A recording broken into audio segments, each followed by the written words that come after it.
गुरु जी की साजी नवाजी गुरु रूप गुरु प्यारी साध संगत जी, वाहिगुरु जी का खालसा वाहिगुरु जी की फतेह। सच्चे पातशाह गुरबाणी गुरु विच आपां नूं जो उपदेश दे रहे ने, आपां नूं समझाउंदे, जो आपां सिमरन अभ्यास करते हैं, शब्द की कमाई करते हैं, इस करके करते हैं ताकि साडा जिहड़ा आपा भाव है वो खत्म हो जाए, साडी अपनी मत खत्म हो जाए, साडे अंदर जिहड़ी हौमे है इहदा नाश हो जाए, असीं आपदे आप नूं खुद मिटा दईए। जदों असीं आपदे आप नूं मिटा दांगे साडे मन नूं, फिर सच्चे पातशाह कहंदे साडा मन ते तन दोवें सुखी हो जाते। फिर सानू मालक जो हर थां ते मौजूद है, जिस दे फिर आपां गुण गाउंदे हां, फिर वो सानू दृष्टि हर थां ते सानू वो नज़र आउंदा है। महाराज सच्चे पातशाह फरमाउंदे ने, खुद ही मेटी तब सुख भए मन तन भए अरोग, नानक दृष्टि आया करन कारण जोग। बई जो मालक निरंकार वाहिगुरु अपना सारियां दा माता पिता, जदों साडी खुद ही मिट गई, जदों अपना आपा भाव मिटा दिता, फिर आपां नूं हर थां ते नज़र आउंदा है। ਹੁਣ ਆਪਾਂ ਭਾਵ ਮਿਟਾਉਣ ਵਾਸਤੇ ਹੀ ਫਿਰ ਆਪਾਂ ਇਹ ਸਿਮਰਨ ਕਰਦੇ ਹਾਂ, ਤਾਂ ਕਿ ਜੋ ਸਾਡੇ ਅੰਦਰ ਵਿਚਾਰ ਚੱਲਦੇ ਨੇ, ਫੁਰਨੇ ਚੱਲਦੇ ਨੇ, ਇਹ ਖਤਮ ਹੋ ਜਾਣ, ਬੰਦ ਹੋ ਜਾਣ। ਜਿਵੇਂ ਆਪਾਂ ਸੰਸਾਰ 'ਚ ਕਹਿੰਦੇ ਹਾਂ, ਜਦੋਂ ਜੀਵ ਦੇ ਸਵਾਸ ਖਤਮ ਹੋ ਜਾਂਦੇ ਆਪਾਂ ਕਹਿ ਦਿੰਦੇ ਹਾਂ ਵੀ ਇਹ ਮਰ ਗਿਆ, ਇਹ ਖਤਮ ਹੋ ਗਿਆ। ਕਿਉਂ? ਕਿਉਂਕਿ ਜਿਹੜੇ ਇਹਦੇ ਸਵਾਸ ਚੱਲਦੇ ਸੀ ਉਹ ਪੂਰੇ ਹੋ ਗਏ। ਹੁਣ ਮਨ ਹੈ ਜਿਹੜਾ ਸਾਡੇ ਮਨ ਨੂੰ ਕਦੋਂ ਕਹਿੰਦੇ ਵੀ ਇਹ ਮਰ ਗਿਆ, ਕਦੋਂ ਇਹਦਾ ਜਿਹੜਾ ਹੈ ਮਨ ਦਾ ਆਪਾ ਭਾਵ ਮਿਟ ਗਿਆ, ਇਹਦੀ ਖੁਦ ਹੀ ਮਿਟ ਗਈ। ਜਦੋਂ ਸਾਡੇ ਵਿਚਾਰ ਫੁਰਨੇ ਰੁਕ ਜਾਂਦੇ, ਸਾਡਾ ਮਨ ਸ਼ਬਦ ਨਾਮ ਦੇ ਨਾਲ ਜੁੜ ਜਾਂਦਾ, ਉਹਦੇ ਵਿੱਚ ਸਮਾ ਜਾਂਦਾ, ਉਦੋਂ ਕਹਿੰਦੇ ਵੀ ਇਹਨਾਂ ਦਾ ਆਪਾ ਭਾਵ ਮਿਟ ਗਿਆ, ਖੁਦ ਹੀ ਸੀ ਜਿਹੜੀ ਉਹ ਮਿਟ ਗਈ। ਫਿਰ ਇਸ ਅਵਸਥਾ 'ਚ ਜਾ ਕੇ ਆਪਾਂ ਨੂੰ ਪਤਾ ਲੱਗਦਾ ਵੀ ਸਾਡੇ ਵਿੱਚ ਕੁਝ ਨਹੀਂ ਹੈ, ਜੋ ਕੁਝ ਹੈਗਾ ਹੈ ਉਹ ਮਾਲਕ ਦਾ, ਪਰਮਾਤਮਾ ਦਾ। ਫਿਰ ਅਸੀਂ ਸਾਰਾ ਕੁਝ ਜਿਹਦਾ ਹੈਗਾ ਹੈ ਉਹਦਾ ਉਹਨੂੰ ਹੀ ਸੌਂਪ ਦਿੰਦੇ ਹਾਂ ਵੀ ਤੇਰਾ ਹੈ ਅਤੇ ਤੇਰਾ ਤੈਨੂੰ ਸੌਂਪੇ। ਇਸ ਅਵਸਥਾ 'ਚ ਫਿਰ ਮਹਾਰਾਜ ਕਹਿੰਦੇ, ਕਬੀਰ ਮੇਰਾ ਮੁਝ ਮੇਂ ਕਿਛ ਨਹੀਂ, ਜੋ ਕਿਛ ਹੈ ਸੋ ਤੇਰਾ, ਤੇਰਾ ਤੁਝ ਕੋ ਸਾਪ ਤੇ ਜਾਂ ਲਾਗੇ ਮੇਰਾ। ਜਦੋਂ ਖੁਦ ਹੀ ਮਿਟੀ ਅਤੇ ਫਿਰ ਪਤਾ ਲੱਗਿਆ ਵੀ ਸਾਰਾ ਕੁਛ ਮਾਲਕ ਦਾ ਅਤੇ ਉਹਦਾ ਉਹਨੂੰ ਸੌਂਪ ਦਿੱਤਾ। ਫਿਰ ਜਦੋਂ ਅਸੀਂ ਉਹਨੂੰ ਸਾਰਾ ਕੁਝ ਸੌਂਪ ਦਿੰਦੇ ਹਾਂ, ਫਿਰ ਅਸੀਂ ਸੁਖੀ ਹੋ ਜਾਂਦੇ ਹਾਂ। ਆਪਾਂ ਨੂੰ ਸਮਝਾਉਂਦੇ ਵੀ ਜਿਵੇਂ ਕੋਈ ਬੁਰਾਈ ਅਮਾਨਤ ਆਪਣੇ ਕੋਲ ਹੋਵੇ ਕਿਸੇ ਦੀ, ਅਤੇ ਉਹ ਜਦ ਤੱਕ ਸਾਡੇ ਕੋਲ ਹੈ ਬੁਰਾਈ ਹੈ, ਅਸੀਂ ਆਪਦੇ ਕੋਲ ਰੱਖੀ ਹੋਈ ਹੈ, ਜਦ ਤੱਕ ਅਸੀਂ ਉਹਨੂੰ ਦਿੰਦੇ ਨਹੀਂ ਵਾਪਸ, ਉਹਨਾਂ ਸਮਾਂ ਸਾਨੂੰ ਫਿਕਰ ਰਹਿੰਦਾ, ਸਾਨੂੰ ਚਿੰਤਾ ਰਹਿੰਦੀ ਹੈ। ਇਸੇ ਤਰ੍ਹਾਂ ਹੀ ਮਹਾਰਾਜ ਕਹਿੰਦੇ, ਪਰਾਈ ਅਮਾਨ ਕਿਉਂ ਰੱਖੀ ਹੈ, ਦਿੱਤੀ ਹੀ ਸੁੱਖ ਹੋਈ। ਵੀ ਜਿਹੜੀ ਪਰਾਈ ਅਮਾਨਤ ਹੈ ਉਹਨੂੰ ਜੇ ਅਸੀਂ ਦੇ ਦਈਏ ਜਿਹਦੀ ਹੈਗੀ, ਅਤੇ ਅਸੀਂ ਸੁਖੀ ਹੋ ਜਾਂਦੇ, ਸਾਡੇ ਚਿੰਤਾ ਫਿਕਰ ਨੇ ਜਿਹੜੇ ਉਹ ਖਤਮ ਹੋ ਜਾਂਦੇ। ਹੁਣ ਇਹ ਜਿਹੜਾ ਸਰੀਰ ਹੈ, ਤਨ, ਇਹ ਪਰਾਇਆ ਆਪਣਾ ਨਹੀਂ ਹੈ, ਇਹਦੇ ਵਿੱਚ ਘਰ ਦੇ ਆਪਣਾ ਕੁਝ ਵੀ ਨਹੀਂ ਹੈ, ਸਾਰਾ ਕੁਛ ਹੈ ਜਿਹੜਾ ਉਹ ਮਾਲਕ ਦਾ ਹੈ, ਪਰਮੇਸ਼ਰ ਦਾ, ਪਰਮਾਤਮਾ ਦਾ। ਜਦੋਂ ਅਸੀਂ ਕਹਿੰਦੇ ਹਾਂ ਸਾਡਾ ਹੈ, ਮੇਰਾ ਹੈ, ਫਿਰ ਅਸੀਂ ਦੁਖੀ ਹੁੰਦੇ ਹਾਂ। ਫਿਰ ਹੀ ਸਾਡੇ ਅੰਦਰ ਤੇਰ ਮੇਰ ਸ਼ੁਰੂ ਹੁੰਦੀ ਹੈ, ਫਿਰ ਹੀ ਅਸੀਂ ਵੈਰ ਵਿਰੋਧ 'ਚ ਜਾਂਦੇ ਹਾਂ, ਫਿਰ ਹੀ ਅਸੀਂ ਧੜਿਆਂ 'ਚ ਵੰਡੇ ਜਾਂਦੇ ਹਾਂ। ਜਦੋਂ ਸਾਨੂੰ ਇਹ ਭੇਤ ਆ ਜਾਵੇ ਵੀ ਸਾਡੇ ਵਿੱਚ ਸਾਡਾ ਕੁਛ ਆਪਣਾ ਨਹੀਂ, ਅਤੇ ਫਿਰ ਅਸੀਂ ਕਿਸੇ ਹੋਰ ਚੀਜ਼ 'ਤੇ ਵੀ ਹੱਕ ਨਹੀਂ ਜਤਾਉਂਦੇ। ਬਈ ਸਾਡਾ ਤਾਂ ਇਹ ਸਰੀਰ ਵੀ ਨਹੀਂ, ਇਹ ਵੀ ਪਰਾਇਆ ਹੈ, ਅਤੇ ਹੋਰ ਤਾਂ ਸਾਡਾ ਇੱਥੇ ਹੋਣਾ ਕੀ ਹੈ ਸੰਸਾਰ ਦੇ ਵਿੱਚ। ਪਰ ਜਦੋਂ ਅਸੀਂ ਫਿਰ ਇਹਨੂੰ ਆਪਦਾ ਸਮਝਦੇ ਹਾਂ, ਫਿਰ ਅਸੀਂ ਹੋਰਾਂ ਨੂੰ ਵੀ ਆਪਦੇ ਸਮਝਦੇ ਵੀ ਇਹ ਸਾਡੇ ਨੇ, ਇਹ ਮੇਰੇ ਬੱਚੇ ਨੇ, ਇਹ ਮੇਰਾ ਘਰ-ਬਾਰ ਹੈ, ਇਹ ਮੇਰੇ ਮਾਂ ਪਿਓ ਨੇ, ਇਹ ਸਾਰਾ ਮੇਰਾ ਪਰਿਵਾਰ ਹੈ। ਜਿਵੇਂ ਮੈਂ ਕਹਿੰਦਾ ਉਵੇਂ ਹੀ ਹੋਣਾ ਚਾਹੀਦਾ, ਮੇਰਾ ਇਹਨਾਂ ਨੂੰ ਹੁਕਮ ਮੰਨਣਾ ਚਾਹੀਦਾ। ਫਿਰ ਅਸੀਂ ਦੁਖੀ ਹੁੰਦੇ ਹਾਂ। ਇਹਨੂੰ ਤਾਂ ਆਪਦਾ ਸਮਝਦੇ ਹਾਂ, ਨਾਲ ਦੂਜਿਆਂ ਨੂੰ ਵੀ ਆਪਦਾ ਸਮਝ ਲੈਂਦੇ ਹਾਂ। ਮਨਮੁਖ ਜੀਵ ਇੰਨੀ ਅਗਿਆਨਤਾ 'ਚ ਚਲਾ ਜਾਂਦਾ ਹੈ ਬਈ ਇਹ ਸਰੀਰ ਨੂੰ ਤਾਂ ਆਪਦਾ ਸਮਝਦੇ, ਸਰੀਰ ਨੂੰ ਧਰਤੀ ਕਹਿੰਦੇ, ਖੇਤ ਕਹਿੰਦੇ। ਇਹ ਜਿਹੜੀ ਦੂਸਰੀ ਧਰਤੀ ਹੈ ਇਹਨੂੰ ਵੀ ਆਪਦਾ ਸਮਝਣ ਲੱਗ ਜਾਂਦਾ ਵੀ ਇਹ ਵੀ ਮੇਰੀ ਹੈ, ਇਹ ਮੇਰਾ ਘਰ ਹੈ, ਇਹ ਮੇਰੀ ਜ਼ਮੀਨ, ਇਹ ਮੇਰੀ ਜਾਇਦਾਦ ਹੈ। ਕੋਈ ਇਹਦੇ ਵਿੱਚ ਪੈਰ ਧਰ ਕੇ ਦਿਖਾਵੇ ਕਿਵੇਂ ਪੈਰ ਧਰਦਾ। ਮਹਾਰਾਜ ਕਹਿੰਦੇ, ਕੀ ਕਹਿੰਦਾ, ਹਉ ਸਾਧੂ ਹਉ ਬਾਂਝੂ ਬੈਰ, ਹਮਰੀ ਭੂਮ ਕੌਣ ਘਾਲੇ ਪੈਰ। ਮੇਰੀ ਜ਼ਮੀਨ ਹੈ, ਮੇਰਾ ਘਰ ਹੈ, ਕੋਈ ਪੈਰ ਰੱਖ ਕੇ ਦਿਖਾਵੇ ਇੱਥੇ ਕਿਵੇਂ ਰੱਖਦਾ। ਮਹਾਰਾਜ ਕਹਿੰਦੇ ਬਹੁਤਾ ਹੀ ਮਨਮੁਖ ਤੇ ਹੰਕਾਰੀ ਹੋ ਗਿਆ। ਇਹਨੂੰ ਇਹ ਨਹੀਂ ਪਤਾ ਵੀ ਇਹ ਸਰੀਰ ਵੀ ਨਹੀਂ ਮੇਰਾ ਤੇ ਹੋਰ ਦਾ ਇੱਥੇ ਮੇਰਾ ਹੋਣਾ ਕੀ ਹੈ। ਇਸ ਕਰਕੇ ਫਿਰ ਆਪਾਂ ਨੂੰ ਸਮਝਾਉਂਦੇ ਵੀ ਜਦ ਤੱਕ ਫਿਰ ਅਸੀਂ ਸਤਸੰਗਤ ਨਹੀਂ ਕਰਦੇ, ਗੁਰੂ ਦੀ ਮੱਤ ਨਹੀਂ ਲੈਂਦੇ, ਉਹਨਾਂ ਸਮਾਂ ਸਾਡੀ ਜਿਹੜੀ ਖੁਦੀ ਉਹ ਮਿਟਦੀ ਨਹੀਂ। ਸਾਨੂੰ ਭੇਦ ਨਹੀਂ ਆਉਂਦਾ ਕਿ ਜਿਹੜੀ ਚੀਜ਼ ਨੂੰ ਅਸੀਂ ਆਪਦਾ ਸਮਝਦੇ ਹਾਂ ਉਹੀਓ ਸਾਨੂੰ ਦੁੱਖ ਦੇ ਰਹੀ ਹੈ। ਹੁਣ ਇਹ ਸਾਰਾ ਕੁਝ ਮਾਇਆ, ਇਹ ਸਰੀਰ ਵੀ ਮਾਇਆ, ਫਿਰ ਜਿਹੜੇ ਸਾਡੇ ਅੰਦਰ ਵਿਚਾਰ ਚੱਲਦੇ ਤ੍ਰੈ ਗੁਣ, ਇਹ ਵੀ ਮਾਇਆ। ਮਾਰੇ ਫਿਰ ਮਾਇਆ ਨੂੰ ਸਰਪਣੀ ਕਹਿੰਦੇ, ਨਾਗਣੀ। ਜਿਹੜੇ ਜੀਵ ਮਾਇਆ ਦੇ ਨਾਲ ਬਹੁਤਾ ਪਿਆਰ ਕਰਦੇ, ਜਿਹੜੇ ਇਹਦੀ ਸੇਵਾ ਕਰਦੇ, ਫਿਰ ਇਹ ਸਰਪਣੀ ਉਹਨਾਂ ਨੂੰ ਡੱਸ ਲੈਂਦੀ, ਉਹਨਾਂ ਨੂੰ ਖਾ ਜਾਂਦੀ ਹੈ। ਮਹਾਰਾਜ ਫਰਮਾਉਂਦੇ, ਮਾਇਆ ਹੋਈ ਨਾਗਣੀ, ਜਗਤ ਰਹੀ ਲਪਟਾਏ, ਇਸ ਕੀ ਸੇਵਾ ਜੋ ਕਰੇ ਤਿਸ ਹੀ ਕੋ ਫਿਰ ਖਾਏ। ਜਿਵੇਂ ਸਰਪਣੀ ਆਪਦੇ ਬੱਚਿਆਂ ਨੂੰ ਹੀ ਖਾ ਜਾਂਦੀ, ਜਿਹੜੇ ਉਹਦੇ ਬੱਚੇ ਹੁੰਦੇ ਜਿਹੜੇ ਉਹ ਦਿੰਦੀ, ਉਹਨਾਂ ਨੂੰ ਆਪ ਹੀ ਖਾ ਜਾਂਦੀ, ਉਹ ਆਪ ਹੀ ਨਿਕਲ ਜਾਂਦੀ ਹੈ। ਇਸੇ ਤਰ੍ਹਾਂ ਹੀ ਫਿਰ ਇਹ ਮਾਇਆ ਜਿਹੜੀ, ਇਹ ਸਰੀਰ, ਇਹ ਤ੍ਰੈ ਗੁਣ, ਇਹਨੂੰ ਸਰਪਣੀ ਆਖਿਆ, ਇਹਨੂੰ ਨਾਗਣੀ ਆਖਿਆ। ਇਸ ਨੇ ਫਿਰ ਸਾਰਿਆਂ ਨੂੰ ਆਪਦੇ ਕਲਾਵੇ ਵਿੱਚ ਲਿਆ ਹੋਇਆ, ਸਾਰਿਆਂ ਨੂੰ ਜ਼ਹਿਰ ਚੜਾ ਦਿੰਦੀ ਹੈ।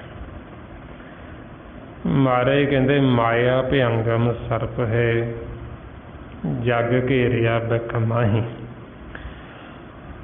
ਹੁਣ ਇਹ ਸਰਪਣੀ ਨਾਲ ਜਦੋਂ ਅਸੀਂ ਪਿਆਰ ਕਰਦੇ ਹਾਂ, ਇਹ ਸਾਡੇ ਮਨਾਂ ਨੂੰ ਦੱਸਦੀ ਹੈ, ਖਾਂਦੀ ਹੈ, ਸਾਨੂੰ ਜ਼ਹਿਰ ਚੜਾ ਦਿੰਦੀ ਹੈ।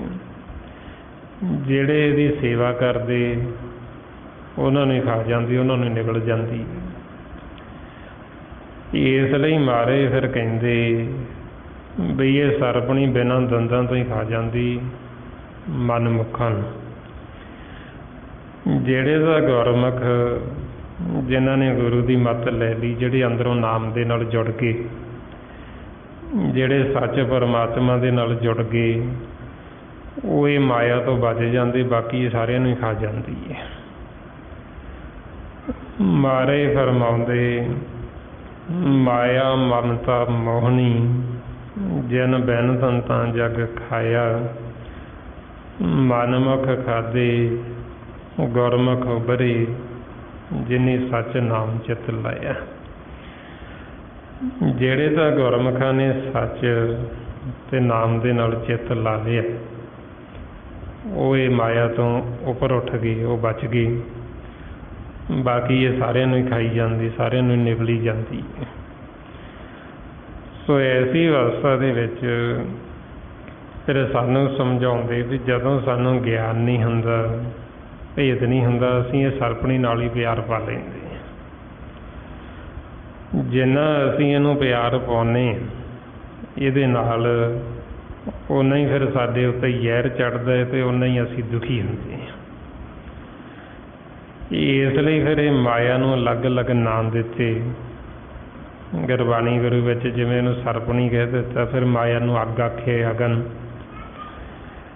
ਬਈ ਇਹ ਅਗਨ ਹੈ ਜਿਹੜੀ ਸਾਡੇ ਮਨਾਂ ਨੂੰ ਸਾੜ ਦਿੰਦੀ ਹੈ, ਸਾਡੇ ਮਨਾਂ ਨੂੰ ਅਸ਼ਾਂਤ ਕਰ ਦਿੰਦੀ ਹੈ। ਜਿਸ ਤਰ੍ਹਾਂ ਫਿਰ ਆਪਾਂ ਨੂੰ ਸਮਝਾਉਂਦੇ ਵੀ ਸਭ ਤੋਂ ਪਹਿਲਾਂ ਅਗਨ ਹੈ ਸਾਡਾ ਪਰਿਵਾਰ। ਪਰਿਵਾਰ ਨੂੰ ਕਹਿੰਦੇ ਕੁਟੁੰਬ। ਜੇ ਅਸੀਂ ਇਹ ਖੇਲ ਨੂੰ ਨਹੀਂ ਸਮਝੇ, ਅਸੀਂ ਸਤ ਸੰਗਤ ਨਹੀਂ ਕਰਦੇ, ਫਿਰ ਇਹ ਕੁਟੁੰਬ ਹੈ ਜਿਹੜਾ ਸਾਨੂੰ ਇਹੀਓ ਸਾੜਦਾ। ਜਿਹੜਾ ਪਰਿਵਾਰ ਜਿਹਦੇ ਨਾਲ ਅਸੀਂ ਪਿਆਰ ਕਰਦੇ ਹਾਂ, ਉਹੀਓ ਸਾਨੂੰ ਦੁੱਖ ਦਿੰਦੇ।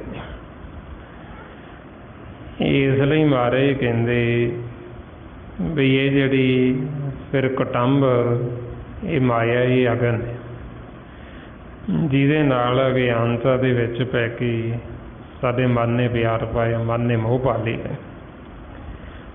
ਮਹਾਰਾਜ ਦੱਸਦੇ, ਅਗਨ ਕੁਟੁੰਬ ਸਾਗਰ ਸੰਸਾਰ, ਭਰਮ ਮੋਹ ਅਗਿਆਨ ਅੰਧਾਰ।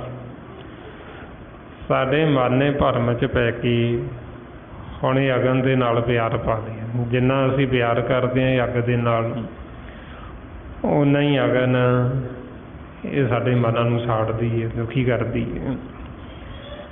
ਜਿਵੇਂ ਆਪਾਂ ਨੂੰ ਸਮਝਾਉਂਦੇ ਵੀ ਇੱਕ ਪਤੰਗਾ ਹੁੰਦਾ ਹੈ, ਉਹ ਲਾਈਟ ਦੇ ਨਾਲ ਅਗਨ ਦੇ ਨਾਲ ਪਿਆਰ ਪਾ ਲੈਂਦਾ।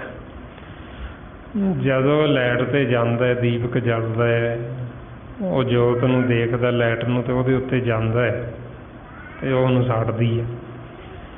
ਉਹ ਫੇਰ ਜਾਂਦਾ ਹੈ, ਉਹ ਉਹਦੇ ਖੰਭ ਛੱਡ ਦਿੰਦੀ ਹੈ, ਫਿਰ ਉਹਦੇ 'ਤੇ ਜਾਂਦਾ ਹੈ, ਉਹਨੂੰ ਮਚਾ ਦਿੰਦੀ, ਉਹਨੂੰ ਖਤਮ ਹੀ ਕਰ ਦਿੰਦੀ। ਇਸੇ ਤਰ੍ਹਾਂ ਹੀ ਹੁਣ ਇਹ ਜਿਹੜੀ ਮਾਇਆ ਫਿਰ ਇਹ ਅਗਨ ਹੈ, ਸਾਡੇ ਮਨਾਂ ਨੂੰ ਸਾੜਦੀ ਹੈ। ਇਸੇ ਕਰਕੇ ਹੀ ਆਪਾਂ ਹੁਣ ਦੇਖਦੇ ਸੰਸਾਰ ਦੇ ਵਿੱਚ, ਜਗਤ ਦੇ ਵਿੱਚ ਇਹ ਮਾਇਆ ਸਾਰਿਆਂ ਦੇ ਮਨਾਂ ਨੂੰ ਸਾੜਦੀ ਪਈ ਹੈ।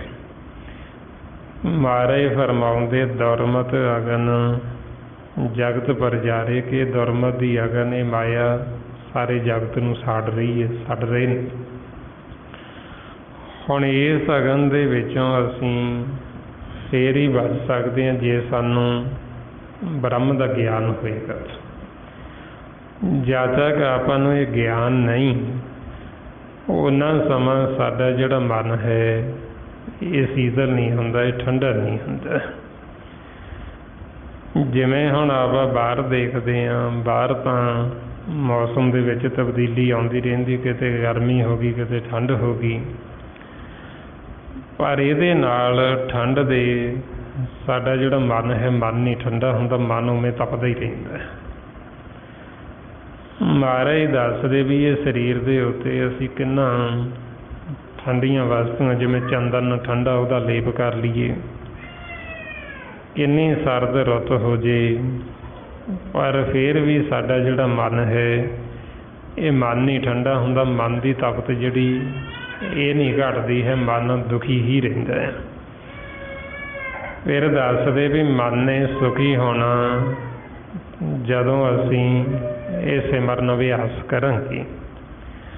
ਮਹਾਰਾਜ ਫਰਮਾਉਂਦੇ ਚੰਦਨ ਚੰਦਨ ਸਰਦ ਰੁੱਤ, ਮੂਲ ਨ ਮਿਟਈ ਕਾਮ, ਸ਼ੀਤਲ ਥੀਵੇ ਨਾਨਕ ਜਪੰਦੜੋ ਹਰ ਨਾਮ। ਵੀ ਜਦੋਂ ਆਪਾਂ ਨਾਮ ਜਪਦੇ ਹਾਂ, ਸਿਮਰਨ ਕਰਦੇ ਹਾਂ, ਫਿਰ ਸਾਡਾ ਮਨ ਜਿਹੜਾ ਇਹ ਸ਼ੀਤਲ ਹੁੰਦਾ ਹੈ, ਫਿਰ ਇਹ ਠੰਡਾ ਹੁੰਦਾ ਹੈ। ਨਹੀਂ ਤਾਂ ਸੱਚੇ ਪਾਤਸ਼ਾਹ ਕਹਿੰਦੇ ਬਾਹਰ ਕਿੰਨੀ ਸਰਦ ਰੁੱਤ ਹੋ ਜੇ, ਕਿੰਨੀ ਠੰਡ ਹੋ ਜੇ, ਕਿੰਨੇ ਅਸੀਂ ਸਾਧਨਾ ਬਣਾ ਲਈਏ ਇਸ ਸਰੀਰ ਵਾਸਤੇ, ਪਰ ਇਹਦੇ ਨਾਲ ਜਿਹੜੇ ਮਨ ਦੀ ਤਪਸ਼ ਉਹ ਨਹੀਂ ਬੁਝਦੀ ਹੈ। ਮਨ ਸਾਡਾ ਅਸ਼ਾਂਤੀ ਰਹਿੰਦਾ, ਮਨ ਦੁਖੀ ਹੀ ਰਹਿੰਦਾ। ਇਹੀਓ ਕਾਰਨ ਹੈ ਸੰਸਾਰ ਦੇ ਵਿੱਚ ਜੀਵ ਤਨ ਵਾਸਤੇ ਤਾਂ ਸਹੂਲਤਾਂ ਇਕੱਠੀਆਂ ਕਰ ਲੈਂਦਾ, ਤਨ ਨੂੰ ਸੁਖੀ ਕਰਨ ਵਾਸਤੇ ਦੁਨਿਆਵੀ ਪਦਾਰਥ ਇਕੱਠੇ ਕਰ ਲੈਂਦਾ, ਪਰ ਫਿਰ ਵੀ ਜਿਹੜਾ ਮਨ ਹੈ, ਮਨ ਉਵੇਂ ਤਪਦਾ ਹੀ ਰਹਿੰਦਾ, ਮਨ ਦੁਖੀ ਹੀ ਰਹਿੰਦਾ, ਮਨ ਅਸ਼ਾਂਤੀ ਰਹਿੰਦਾ। ਤਾਈਆਂ ਫਿਰ ਆਪਾਂ ਨੂੰ ਸਮਝਾਉਂਦੇ ਵੀ ਇਹ ਮਨ ਦੀ ਤਪਸ਼ ਇਹ ਬੁਝਣੀ ਨਹੀਂ ਜਦ ਤੱਕ ਅਸੀਂ ਨਾਮ ਦੇ ਨਾਲ ਜੁੜਦੇ ਨਹੀਂ, ਕਿਉਂਕਿ ਜਿੱਥੇ ਅਸੀਂ ਜੁੜੇ ਹਾਂ ਮਾਇਆ ਦੇ ਨਾਲ, ਇਹ ਮਾਇਆ ਅਗਨ ਹੈ, ਇਹਦੇ ਵਿੱਚ ਤਪਸ਼ ਹੀ ਤਪਸ਼ ਹੈ, ਇਹਦੇ ਵਿੱਚ ਸੇਕ ਹੀ ਸੇਕ ਹੈ ਜਿਹੜਾ ਸਾਡੇ ਮਨ ਨੂੰ ਲੱਗਦਾ ਹੈ। ਤਾਈਆਂ ਮਹਾਰਾਜ ਸਾਨੂੰ ਸਮਝਾਉਂਦੇ ਕਲ ਤਾਤੀ ਠੰਡਾ ਹਰ ਨਾਓ। ਇੱਧਰ ਤ੍ਰੈ ਗੁਣਾਂ ਦੇ ਵਿੱਚ ਮਾਇਆ ਦੇ ਵਿੱਚ ਤਪਸ਼, ਜਿਵੇਂ ਹੁਣ ਆਪਾਂ ਦੇਖਦੇ ਹਾਂ ਗਰਮੀ ਪੈਂਦੀ ਹੈ, ਤਪਸ਼ ਪੈਂਦੀ ਹੈ, ਇਹਦੇ ਨਾਲ ਆਪਣੇ ਸਰੀਰ ਨੂੰ ਤਪਸ਼ ਲੱਗਦੀ, ਗਰਮੀ ਲੱਗਦੀ, ਅਤੇ ਆਪਾਂ ਠੰਡੇ ਥਾਂ 'ਤੇ ਜਾਂਦੇ, ਧੁੱਪ 'ਚ ਨਿਕਲਦੇ ਹਾਂ, ਧੁੱਪ ਸਾੜਦੀ ਹੈ। ਇਸੇ ਤਰ੍ਹਾਂ ਹੀ ਫਿਰ ਇਹ ਜਿਹੜੀ ਮਾਇਆ ਹੈ ਇਹ ਸਾਡੇ ਮਨਾਂ ਨੂੰ ਸਾੜਦੀ ਅੰਦਰੋਂ ਤਪਸ਼। ਹੁਣ ਇਹ ਤਪਸ਼ ਜਿਹੜੀ ਸਾਡੇ ਮਨ ਨੂੰ ਇੰਨਾ ਸਾੜਦੀ, ਇੰਨਾ ਦੁਖੀ ਕਰਦੀ, ਉਹ ਫਿਰ ਦੁੱਖ ਸਾਡੇ ਮੁਖ ਰਾਹੀਂ ਬਾਹਰ ਨਿਕਲਦਾ ਹੈ। ਜਦੋਂ ਆਪਾਂ ਸੰਸਾਰ 'ਚ ਦੇਖਦੇ ਹਾਂ ਫਿਰ ਜੀਵ ਦੋ ਚਾਰ ਜਾਣੇ ਜਦੋਂ ਇਕੱਠੇ ਹੁੰਦੇ, ਉਹ ਫਿਰ ਆਪਦੇ ਅੰਦਰੋਂ ਦੁੱਖ ਫਰੋਲਦੇ, ਉਹ ਦੁੱਖ ਕੱਢਦੇ। ਜਿਹਨੂੰ ਸੰਸਾਰ ਦੇ ਵਿੱਚ ਫਿਰ ਜੀਵ ਕਹਿੰਦੇ ਵੀ ਆਓ ਮਿਲ ਕੇ ਦੁੱਖ ਸੁੱਖ ਕਰੀਏ। ਹੁਣ ਸੱਚੇ ਪਾਤਸ਼ਾਹ ਫਿਰ ਦੱਸਦੇ ਵੀ ਇਹ ਦੁੱਖ ਸੁੱਖ ਅਸੀਂ ਜਿੰਨਾ ਮਰਜ਼ੀ ਇੱਕ ਦੂਸਰੇ ਨਾਲ ਕਰੀ ਜਾਈਏ ਸੰਸਾਰ ਦੀਆਂ ਗੱਲਾਂ, ਇਹਦੇ ਨਾਲ ਸਾਡਾ ਦੁੱਖ ਘਟਣਾ ਨਹੀਂ, ਸਗੋਂ ਤੇ ਹੋਰ ਵੱਧ ਜਾਣਾ ਹੈ। ਜਿਹਦੇ ਨਾਲ ਹੁਣ ਸਾਡੇ ਵਿਚਾਰ ਨਹੀਂ ਮਿਲਦੇ ਉਹਦੀ ਜੀਵ ਨਿੰਦਿਆ ਕਰਦਾ ਹੈ, ਚਾਹੇ ਉਹ ਸਾਡੇ ਪਰਿਵਾਰ ਦੇ ਮੈਂਬਰ ਹੋਣ, ਚਾਹੇ ਜੋ ਵੀ ਹੋਵੇ। ਜਿਹਦੇ ਨਾਲ ਸਾਡਾ ਵਿਚਾਰਾਂ ਦਾ ਟਕਰਾਅ ਹੋ ਗਿਆ ਉਹਦੀ ਅਸੀਂ ਦੂਸਰਿਆਂ ਕੋਲ ਬੁਰਾਈ ਕਰਨੀ। ਜਿਹਦੇ ਨਾਲ ਸਾਡੇ ਵਿਚਾਰ ਮਿਲਦੇ ਨੇ ਜਾਂ ਜਿਹਦੇ ਤੱਕ ਸਾਨੂੰ ਕੋਈ ਸਵਾਰਥ ਹੈ, ਉਹ ਤੋਂ ਸਾਨੂੰ ਸਵਾਰਥ ਪੂਰਾ ਹੁੰਦਾ ਹੈ, ਉਹਦੀ ਜੀਵ ਵਡਿਆਈ ਕਰਦਾ, ਉਹਦੀ ਉਸਤਤ ਕਰਦਾ ਵੀ ਇਹ ਬੜਾ ਚੰਗਾ ਹੈ, ਆ ਦੂਸਰਾ ਬੜਾ ਮਾੜਾ ਹੈ। ਹੁਣ ਜਦੋਂ ਅਸੀਂ ਇਕੱਠੇ ਹੋ ਕੇ ਸੰਸਾਰ ਦੀਆਂ ਇਹ ਗੱਲਾਂ ਕਰਦੇ ਹਾਂ, ਇਹਦੇ ਨਾਲ ਸਾਡਾ ਹੋਰ ਦੁੱਖ ਵੱਧਦਾ ਹੈ, ਕਿਉਂਕਿ ਉਹ ਜਿਹੜਾ ਦੁੱਖ ਹੈ ਉਸ ਨੂੰ ਅਸੀਂ ਵਾਰ-ਵਾਰ ਦੁਹਰਾ ਕੇ ਵਾਰ-ਵਾਰ ਚੇਤੇ ਕਰਕੇ ਉਹਨੂੰ ਹੋਰ ਅਸੀਂ ਅੰਦਰ ਪੱਕਾ ਕੀਤੀ ਜਾਂਦੇ। ਇਸ ਵਾਸਤੇ ਫਿਰ ਆਪਾਂ ਨੂੰ ਸਮਝਾਉਂਦੇ ਵੀ ਜਦੋਂ ਆਪਾਂ ਇਕੱਠੇ ਹੁੰਦੇ ਹਾਂ, ਤੁਸੀਂ ਇਹ ਔਗਣਾਂ ਦੀ ਸਾਂਝ ਨਹੀਂ ਪਾਉਣੀ, ਤੁਸੀਂ ਉਹੀਓ ਪਰਮਾਤਮਾ ਦੇ ਗੁਣ ਗਾਵੋ, ਉਹੀਓ ਤੁਸੀਂ ਇਕੱਠੇ ਹੋ ਕੇ ਸਿਮਰਨ ਕਰੋ, ਉਹੀਓ ਜਦੋਂ ਤੁਸੀਂ ਇਕੱਠੇ ਹੋਣੇ ਤੁਸੀਂ ਗੁਰਬਾਣੀ ਗੁਰੂ ਦੀ ਵਿਚਾਰ ਕਰੋ ਵੀ ਸਾਨੂੰ ਗੁਰਬਾਣੀ ਗੁਰੂ ਕੀ ਕਹਿ ਰਹੇ ਨੇ। ਇਸ ਲਈ ਮਹਾਰਾਜ ਕਹਿੰਦੇ ਸਾਂਝ ਕੀਜੇ ਗੁਣਾ ਕੇਰੀ ਛੋੜ ਔਗਣ ਚੱਲੀਏ। ਬਈ ਜਿਹੜੇ ਅਸੀਂ ਕਿਸੇ ਦੇ ਔਗਣ ਨਹੀਂ ਫਰੋਲਣੇ, ਕਿਸੇ ਦੀ ਨਿੰਦਿਆ ਨਹੀਂ ਕਰਨੀ। ਜੇ ਸਾਨੂੰ ਕਿਸੇ ਵਿੱਚ ਕੋਈ ਗੁਣ ਅੱਛਾ ਲੱਗਦਾ ਤੇ ਉਹ ਗੁਣ ਧਾਰਨ ਕਰ ਲਓ, ਉਹ ਗੁਣ ਨੂੰ ਅਪਣਾ ਲਓ। ਜਿਹੜੇ ਔਗਣ ਨੇ ਔਗਣਾਂ ਨੂੰ ਛੱਡੀ ਜਾਣਾ ਹੈ। ਸਤਿਗੁਰੂ ਆਪਾਂ ਨੂੰ ਸਮਝਾਉਂਦੇ ਬਈ ਆਪਾਂ ਜਿੰਨੇ ਵੀ ਜੀਵ ਮਾਲਕ ਤੋਂ ਪੈਦਾ ਹੋਏ ਆਪਾਂ ਸਭ ਭੁੱਲਣਹਾਰ ਹਾਂ। ਭੁੱਲਣ ਵਿੱਚ ਕੀ ਆ, ਸਭ ਕੋਈ ਕਰਤਾ ਆਪ ਨਾ ਭੁੱਲੇ। ਵੀ ਇੱਕ ਮਾਲਕ ਹੀ ਹੈ ਨਿਰੰਕਾਰ ਪਰਮਾਤਮਾ, ਬਾਕੀ ਆਪਾਂ ਸਾਰੇ ਭੁੱਲਣਹਾਰ ਹਾਂ। ਸੋ ਇਸ ਵਾਸਤੇ ਫਿਰ ਆਪਾਂ ਨੂੰ ਕਹਿੰਦੇ ਵੀ ਆਪਾਂ ਸਿਰਫ ਗੁਣ ਦੇਖਣੇ ਨੇ, ਔਗਣ ਨਹੀਂ ਦੇਖਣੇ। ਜੇ ਅਸੀਂ ਕਿਸੇ ਦੇ ਔਗਣ ਦੇਖਾਂਗੇ ਉਹ ਔਗਣ ਆਪਣੇ ਵਿੱਚ ਆ ਜਾਣਗੇ, ਜੇ ਆਪਾਂ ਕਿਸੇ ਦੇ ਗੁਣ ਦੇਖਾਂਗੇ ਉਹ ਗੁਣ ਆਪਣੇ 'ਚ ਆ ਜਾਣਗੇ। ਹੁਣ ਆਪਾਂ ਨੂੰ ਕਹਿੰਦੇ ਵੀ ਜੇ ਦੇਖਣੇ ਤਾਂ ਗੁਣ ਦੇਖ ਲਓ, ਔਗਣ ਨਾ ਦੇਖੋ। ਜੇ ਔਗਣ ਦੇਖੋਗੇ ਤਾਂ ਉਹ ਤੁਹਾਡੇ ਵਿੱਚ ਆ ਜਾਣੇ। ਹੁਣ ਜੀਵ ਨੂੰ ਨਾ ਗਿਆਨ ਹੋਣ ਕਰਕੇ, ਨਾ ਸੋਝੀ ਹੋਣ ਕਰਕੇ ਮਹਾਰਾਜ ਤਾਂ ਕਹਿੰਦੇ ਔਗਣ ਦੇਖਣੇ ਵੀ ਨਹੀਂ, ਅਤੇ ਅਸੀਂ ਔਗਣ ਦੇਖ ਕੇ ਫਿਰ ਉਹਨਾਂ ਔਗਣਾਂ ਦੀ ਸਾਂਝ ਵੀ ਪਾਉਂਦੇ ਹਾਂ ਅੱਗੇ, ਫਿਰ ਉਹਨਾਂ ਨੂੰ ਦੁਹਰਾਉਂਦੇ ਵੀ ਹਾਂ, ਬਾਰ-ਬਾਰ ਉਹਨਾਂ ਨੂੰ ਦੱਸਦੇ ਹਾਂ ਵੀ ਉਹ ਫਲਾਣਾ ਐਂ ਕਰਦਾ, ਉਹ ਐਂ ਕਰਦਾ ਹੈ। ਉਹ ਚੀਜ਼ ਨੂੰ ਅਸੀਂ ਹੋਰ ਪੱਕਾ ਕੀਤੀ ਜਾਂਦੇ ਹਾਂ, ਹੋਰ ਦ੍ਰਿੜ ਕੀਤੀ ਜਾਂਦੇ। ਸੋ ਉਹਦੇ ਨਾਲ ਫਿਰ ਸਾਡਾ ਜਿਹੜਾ ਦੁੱਖ ਹੋਰ ਵੱਧਦਾ ਜਾਂਦਾ, ਹੋਰ ਸਾਡਾ ਮਨ ਅਸ਼ਾਂਤ ਹੁੰਦਾ ਜਾਂਦਾ।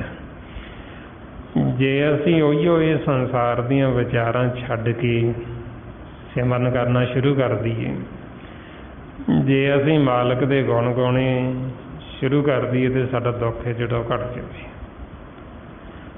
ਸਾਡਾ ਮਨ ਜਿਹੜਾ ਰੋਗੀ ਹੋਇਆ ਇਹ ਰੋਗ ਰਹਿਤ ਹੋ ਜਾਵੇ ਜੇ ਹੁਣ ਅਸੀਂ ਇਹ ਸਤਿਗੁਰਾਂ ਤੋਂ ਦਾਰੂ ਲੈ ਲਈਏ।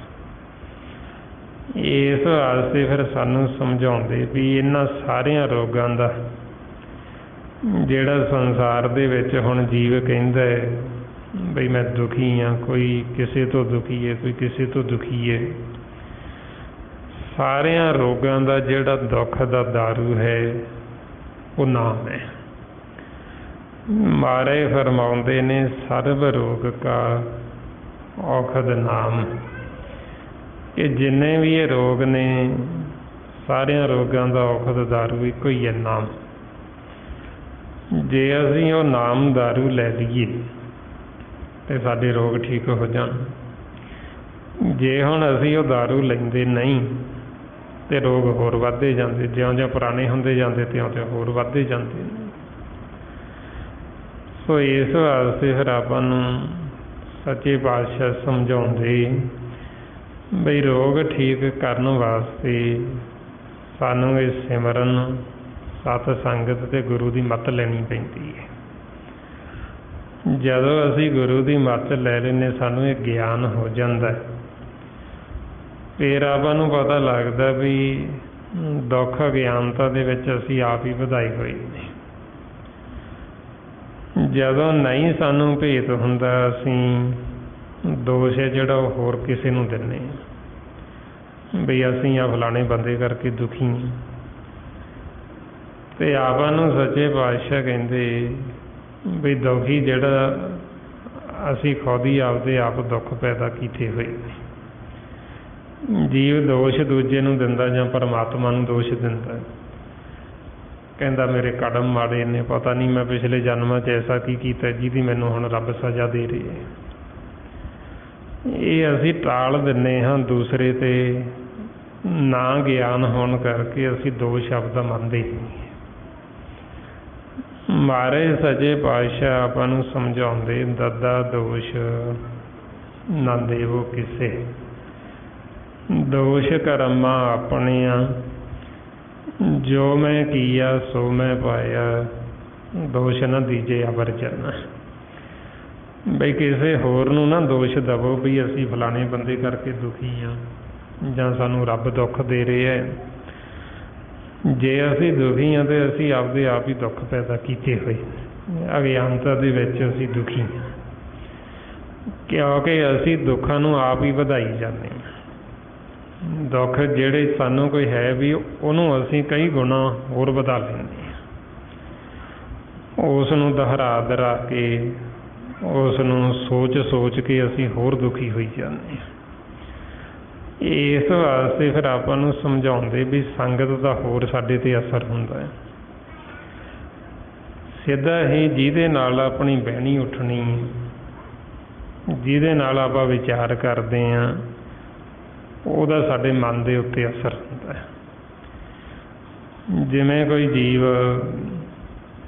ਬਿਮਾਰ ਹੈ, ਕਿਸੇ ਨੂੰ ਕੋਈ ਤਕਲੀਫ ਹੋ ਗਈ, ਹੁਣ ਜੀਵਾਂ ਨੂੰ ਆਦਤ ਹੁੰਦੀ ਉਹਦਾ ਪਤਾ ਲੈਣ ਚਲੇ ਜਾਂਦੇ। ਹੁਣ ਜਦੋਂ ਪਤਾ ਲੈਣ ਜਾਂਦੇ ਅਤੇ ਕਈ ਜੀਵ ਐਸੇ ਹੁੰਦੇ, ਕਹਿੰਦੇ ਵੀ ਇਹ ਜਿਹੜਾ ਰੋਗ ਤੈਨੂੰ ਲੱਗਿਆ ਇਹ ਫਲਾਣੇ ਨੂੰ ਵੀ ਲੱਗਿਆ ਸੀ, ਉਹ ਪਰ ਬਚਿਆ, ਮਰ ਗਿਆ। ਉਹ ਜੀਵ ਦੇ ਉੱਤੇ ਸਿੱਧਾ ਹੀ ਅਸਰ ਹੋ ਜਾਂਦਾ ਵੀ ਅੱਛਾ ਵੀ ਉਹ ਮਰ ਗਿਆ ਸੀ, ਇਹਦਾ ਮਤਲਬ ਮੈਂ ਵੀ ਨਹੀਂ ਬਚਦਾ। ਉਹ ਜਿੰਨਾ ਰੋਗ ਉਹਨੂੰ ਸੀ ਅਤੇ ਉਹ ਰੋਗ ਉਹਦਾ ਹੋਰ ਵੱਧ ਜਾਣਾ, ਤਕਲੀਫ ਹੋਰ ਵੱਧ ਜਾਣੀ।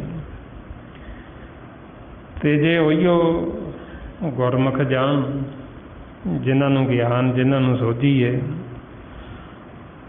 ਉਹ ਜਦੋਂ ਗੁਰਬਾਣੀ ਗੁਰੂ ਦੁਆਰਾ ਦੱਸਣ, ਭੇਤ ਦੇਣ, ਅਤੇ ਉਹ ਜੀਵ ਦਾ ਦੁੱਖ ਘੱਟ ਜਾਂਦਾ ਹੈ। ਜਾਣੀ ਦੇ ਮਨ ਦੇ ਉੱਤੇ ਸਿੱਧਾ ਸਾਡਾ ਅਸਰ ਹੁੰਦਾ, ਜਿਨ੍ਹਾਂ ਦੇ ਨਾਲ ਸਾਡੀ ਬਹਿਣੀ ਉੱਠਣੀ, ਜਿੱਦਾਂ ਦੀ ਸਾਡੀ ਸੰਗਤ ਹੈ, ਜਿੱਦਾਂ ਦੀ ਅਸੀਂ ਸੰਗਤ ਕਰਦੇ ਹਾਂ, ਉੱਦਾਂ ਦਾ ਹੀ ਸਾਡੇ ਮਨ ਦੇ ਉੱਤੇ ਰੰਗ ਚੜ੍ਹ ਜਾਂਦਾ ਅਤੇ ਉਹਦਾ ਸਾਡੇ ਮਨ 'ਤੇ ਅਸਰ ਹੋ ਜਾਂਦਾ। ਇਸ ਵਾਸਤੇ ਫਿਰ ਮਹਾਰਾਜ ਕਹਿੰਦੇ, ਕਬੀਰ ਮਨ ਪੰਖੀ ਭਇਓ, ਅੱਡ ਅੱਡ ਦਹਿ ਦੇ ਸਜਾਏ, ਜੋ ਜੈਸੀ ਸੰਗਤ ਮਿਲੇ ਤੈਸੋ ਹੀ ਫਲ ਖਾਏ। ਜਦੋਂ ਹੁਣ ਆਪਾਂ ਪਰਮਾਤਮਾ ਦੇ ਗੁਣ ਗਾਵਾਂਗੇ, ਸਿਮਰਨ ਕਰਾਂਗੇ, ਐਸੇ ਗੁਰਮੁਖਾਂ ਦਾ ਸੰਗ ਕਰਾਂਗੇ ਜਿਹੜੇ ਆਪ ਇਸ ਮਾਰਗ 'ਤੇ ਚੱਲਦੇ, ਜਿਹੜੇ ਆਪ ਸਿਮਰਨ ਕਰਦੇ, ਜਦੋਂ ਆਪਾਂ ਉਹਨਾਂ ਦਾ ਸੰਗ ਕਰਾਂਗੇ ਉਹ ਆਪਾਂ ਨੂੰ ਵੀ ਸਿਮਰਨ ਕਰਨ ਲਾ ਦੇਣਗੇ।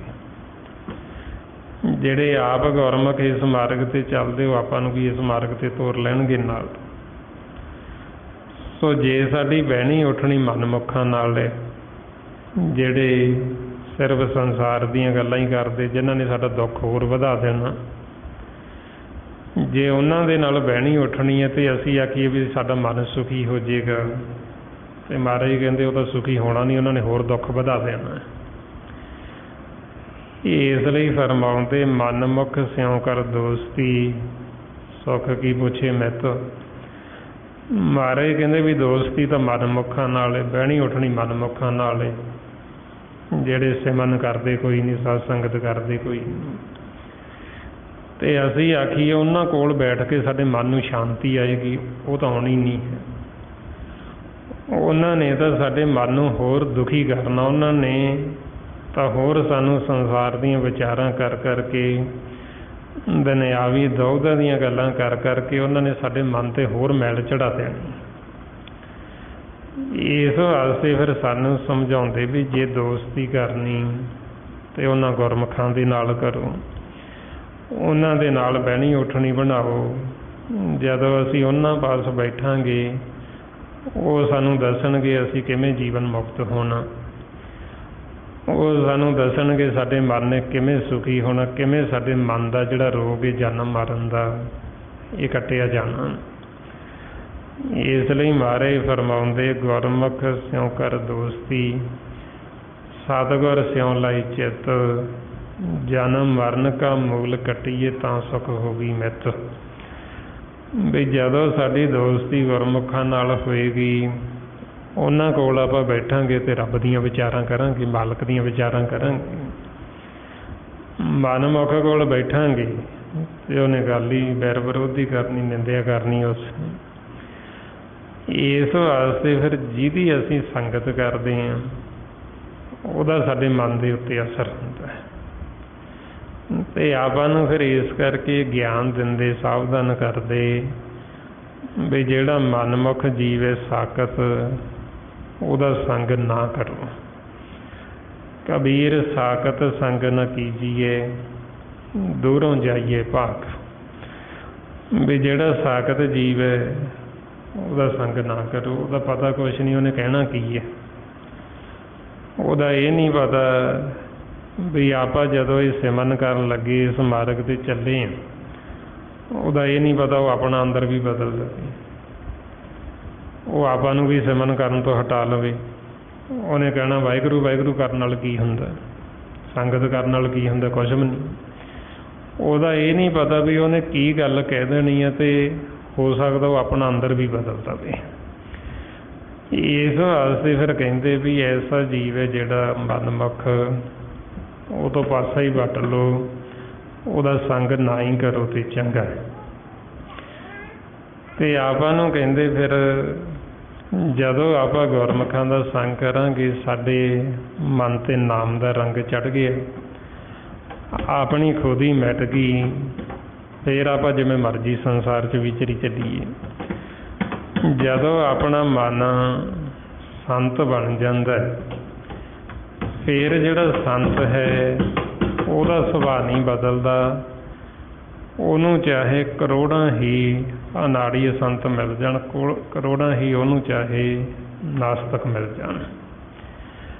ਇਸ ਲਈ ਮਹਾਰਾਜ ਕਹਿੰਦੇ ਕਬੀਰ ਸੰਤ ਨਾ ਛੋੜੇ ਸੰਤਈ, ਜੋ ਕੋਟਕ ਮਿਲੇ ਅਸੰਤ। ਵੀ ਚਾਹੇ ਕਰੋੜਾਂ ਹੀ ਉਹਨੂੰ ਅਸੰਤ ਮਿਲ ਜਾਣ, ਜਿਵੇਂ ਚੰਦਨ ਦਾ ਰੁੱਖ ਹੈ, ਠੰਡਾ ਹੈ, ਸ਼ੀਤਲ ਹੈ, ਉਹਦੇ ਨਾਲ ਸੱਪ ਨੇ ਜਿਹੜੇ ਉਹ ਲਪੇਟਾ ਮਾਰ ਲੈਂਦੇ ਨੇ ਚਾਰ ਚੁਫੇਰੇ ਉਹਦੇ। ਹੁਣ ਸੱਪ ਦੇ ਅੰਦਰ ਜ਼ਹਿਰ ਹੈ, ਅਤੇ ਪਰ ਫਿਰ ਵੀ ਜਿਹੜਾ ਚੰਦਨ ਹੈ ਉਹਨਾਂ ਨੂੰ ਵੀ ਸ਼ੀਤਲ ਕਰਦਾ, ਉਹਨਾਂ ਨੂੰ ਵੀ ਠੰਡਾ ਕਰਦਾ। ਉਹ ਆਪਦਾ ਸੁਭਾਅ ਨਹੀਂ ਬਦਲਦਾ, ਠੰਡ ਵਾਲਾ ਹੀ ਰੱਖਦਾ। ਇਸੇ ਤਰ੍ਹਾਂ ਹੀ ਫਿਰ ਜਦੋਂ ਆਪਣਾ ਮਨ ਸੰਤ ਬਣ ਜਾਂਦਾ, ਸੰਤ ਜਿਹੜਾ ਮਨ ਹੁੰਦਾ ਉਹਦਾ ਰੱਬ ਦੇ ਨਾਲ ਮਿਲਾਪ ਹੁੰਦਾ। ਸੰਤ ਆਪਣੇ ਮਨ ਨੂੰ ਕਹਿੰਦੇ ਨੇ ਜਦੋਂ ਆਪਾਂ ਨਾਮ ਦੇ ਨਾਲ ਜੁੜ ਕੇ ਪਰਮਾਤਮਾ ਨਾਲ ਮਿਲਾਪ ਕਰ ਲਿਆ, ਉਦੋਂ ਮਨ ਦੀ ਅਵਸਥਾ ਹੈ ਸੰਤ। ਅਤੇ ਆਪਾਂ ਨੂੰ ਫਿਰ ਸੰਤਾਂ ਦੀ ਪਹਿਚਾਣ ਦੱਸੀ ਬਈ ਜਿਹੜੇ ਸੰਤ ਨੇ ਉਹਨਾਂ ਦੀ ਪਹਿਚਾਣ ਕੀ ਹੈ, ਸੰਤ ਕਹਿੰਦੇ ਕਿਸ ਨੂੰ, ਸੰਤਾਂ ਦਾ ਕਰਮ ਕੀ ਹੈ, ਸੰਤ ਕਰਦੇ ਕੀ ਨੇ। ਮਹਾਰਾਜ ਫਿਰ ਦੱਸਦੇ ਵੀ ਸੰਤਾਂ ਨੇ ਕੀ ਕਰਨਾ, ਉਹਨਾਂ ਨੇ ਆਪ ਵੀ ਸਿਮਰਨ ਕਰਨਾ ਅਤੇ ਆਪਾਂ ਨੂੰ ਵੀ ਕਰਾਉਣਾ। ਉਹ ਆਪ ਪਰਮਾਤਮਾ ਨਿਰੰਕਾਰ ਦੇ ਨਾਲ ਜੁੜੇ, ਉਹਨਾਂ ਨੇ ਆਪਾਂ ਨੂੰ ਵੀ ਨਿਰੰਕਾਰ ਦੇ ਨਾਲ ਜੋੜਨਾ। ਉਹ ਆਪ ਨਾਮ ਨਾਲ ਜੁੜੇ, ਉਹਨਾਂ ਨੇ ਆਪਾਂ ਨੂੰ ਵੀ ਨਾਮ ਨਾਲ ਜੋੜਨਾ, ਨਾਮ ਦਾ ਭੇਦ ਦੇਣਾ। ਇਹ ਸੰਤਾਂ ਦਾ ਕਰਮ, ਸੰਤਾਂ ਦਾ ਕਾਰਜ। ਮਹਾਰਾਜ ਫਰਮਾਉਂਦੇ ਸਾਜਨ ਸੰਤ ਕਰੋਈ ਕਾਮ, ਆਨ ਤਿਆਗ ਜਪੋ ਹਰ ਨਾਮ। ਸਿਮਰ ਸਿਮਰ ਸਿਮਰ ਸੁਖ ਪਾਵੋ, ਆਪ ਜਪੋ ਅਵਰ ਨਾਮ ਜਪਾਵੋ। ਉਹਨਾਂ ਨੇ ਆਪ ਵੀ ਜਪਣਾ ਤੇ ਆਪਾਂ ਨੂੰ ਵੀ ਜਪਾਉਣਾ। ਤੇ ਨਾਲ ਨਾਲ ਉਹਨਾਂ ਨੇ ਆਪਾਂ ਨੂੰ ਇਹ ਅਕਥ ਕਹਾਣੀ ਸੁਣਾਉਣੀ, ਮਾਲਕ ਨੂੰ ਮਿਲਾਪ ਦਾ ਰਸਤਾ ਦੱਸਣਾ ਕਿ ਕਿਵੇਂ ਆਪਾਂ ਪਰਮਾਤਮਾ ਨਿਰੰਕਾਰ ਤੋਂ ਵਿਛੜੇ ਤੇ ਕਿਵੇਂ ਆਪਾਂ ਵਾਪਸ ਨਿਰੰਕਾਰ ਦੇ ਨਾਲ ਪਰਮਾਤਮਾ ਦੇ ਨਾਲ ਫਿਰ ਮਿਲਾਪ ਕਰਨਾ। ਇਸ ਲਈ ਮਹਾਰਾਜ ਕਹਿੰਦੇ ਕਹੇ ਨਾਨਕ ਸੁਣੋ ਸੰਤੋ ਕਥਿਓ ਕਥ ਕਹਾਣੀ, ਕਿ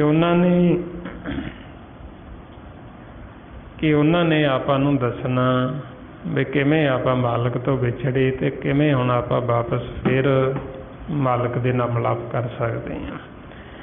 ਇਸ ਵਾਸਤੇ ਫਿਰ ਆਪਾਂ ਨੂੰ ਕਹਿੰਦੇ ਵੀ ਇਹ ਸੰਤਾਂ ਦਾ ਕਾਰਜ, ਸੰਤਾਂ ਦਾ ਇਹ ਕਰਮ ਹੈ।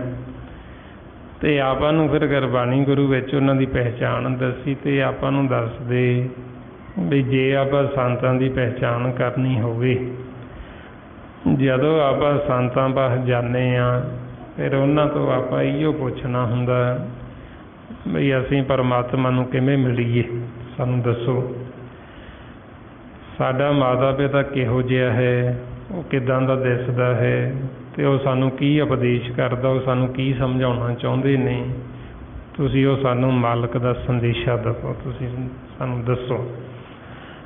ਇਹ ਫਿਰ ਆਪਾਂ ਨੂੰ ਤਾਂ ਪੁੱਛਣਾ ਸੰਤਾਂ ਤੋਂ। ਮਹਾਰਾਜ ਕਹਿੰਦੇ ਪੁੱਛੋ ਸੰਤੋ ਮੇਰਾ ਠਾਕਰ ਕੈਸਾ, ਕਿਉਂ ਰਾਪੂ ਦਿਓ ਸੰਦੇਸ਼ਾ, ਵੀ ਸਾਨੂੰ ਦੱਸੋ ਬਈ ਸਾਡਾ ਜਿਹੜਾ ਮਾਤਾ ਪਿਤਾ ਉਹ ਕਿਹੋ ਜਿਹਾ ਹੈ।